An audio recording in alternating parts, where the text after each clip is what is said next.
काले हिरन के शिकार के मामले में सलमान खान को 5 साल की सजा होने के बाद बॉलीवुड के जानकारों की क्या राय है, ये बताने के लिए मेरे साथ मौजूद है फिल्म पत्रकार मयंक शेखर। उन्हीं से बात करते हैं। ये जो फैसला आया उसे किस तरह से लेते हैं आप? बॉलीवुड पर इसका क्या असर पड़ेगा? वेल आई थिंक बॉलीवुड से ज़्यादा एक व्यक्ति पर जो असर पड़ा होगा, क्योंकि 20 साल से ये केस चलता आ रहा है। बाय इटसेल्फ कोई भी केस, किसी भी चीज़ की अगर बात करें हम, तो 20 साल तो बाय इटसेल्फ एक पनिशमेंट होती है। बिकॉज आपके दिमाग में हम हमेशा वो केस के जो पेचीदे चीज़ें हैं वो आपके दिमाग में चलते रहते हैं। बट फाइनली कोई वर्डिक्ट आई है एंड इसमें कोई दो राय नहीं है कि जो वर्डिक्ट जो है वो कहीं ना कहीं एक एग्जाम्पल सेट करती है वाइल्ड लाइफ कंजर्वेशन के लिए। वाइल्ड लाइफ कंजर्वेशनिस्ट जो हैं वो शायद खुश होंगे इस वर्डिक्ट के साथ, प्योरली बिकॉज और लोगों को पता चलता है। बहुत लोगों ने ब्लैक बक का नाम ही नहीं सुना होगा until this particular case happened. So एक एग्जाम्पल सेटिंग हुई है एक सेलिब्रिटी के नाम को लेकर। And I mean the law has taken its course, so of course one should accept जो भी judgment आता है। But personally सलमान खान के लिए या बॉलीवुड के लिए of course that's not great news because एक बहुत बड़े स्टार हैं, इनकी फिल्में बहुत बिजनेस करती हैं, so it has an effect on business। But by and large exactly कैसे play out करता है, इनको बेल मिलता है कि नहीं मिलता है, I think that once we know तो पिक्चर ज़्यादा क्लियर होगा।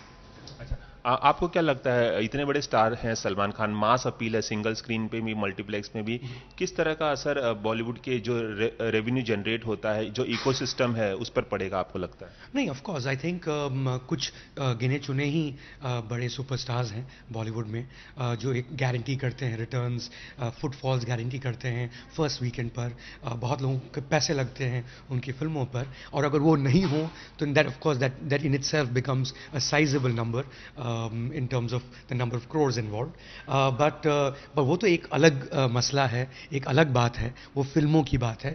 ये जो पर्टिकुलर केस है ये एक वाइल्ड लाइफ कंजर्वेशन का केस है, ये एक इलीगल हंटिंग का केस है, एंड उसका इससे कोई खास ताल्लुक है नहीं। That's more about him as a person, and as a person, as a celebrity अगर उनको कुछ चीज़ों को फेस करना पड़े because he is done something wrong, then that is the nature of the law and that's how it happens. Salman Khan की जो image है लगातार एक नेगेटिव कह सकते हैं बैड बॉय की रही है।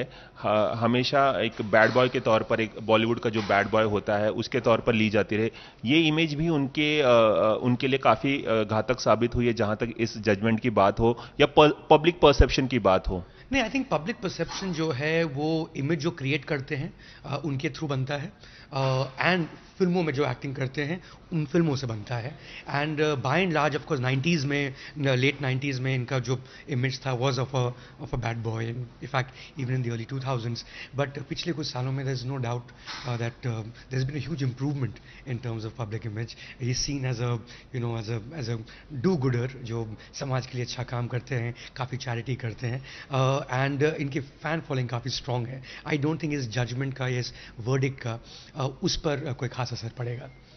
हालांकि काफ़ी लोग ये भी मानते हैं कि सेलिब्रिटी होने का जो खामियाजा है सलमान खान को भुगतना पड़ रहा है, इस वजह से भी उन्हें इस तरह की सजा देकर एग्जाम्पल सेट करने की कोशिश हो रही है। अगर वो सेलिब्रिटी नहीं होते तो शायद ऐसी भी तमाम बातें होती है। ऐसे लोगों के लिए क्या कहेंगे? जी, इट्स टफ टू से बिकॉज काफ़ी बड़ा विशाल देश है हमारा, और बहुत लोग बहुत कुछ करके निकल जाते हैं जैसे हम सब जानते हैं। बट अगर आपके ऊपर स्पॉटलाइट हो, अगर पूरी दुनिया आपकी तरफ देख रही हो, then you need to be far more careful. So it's a double edge sword.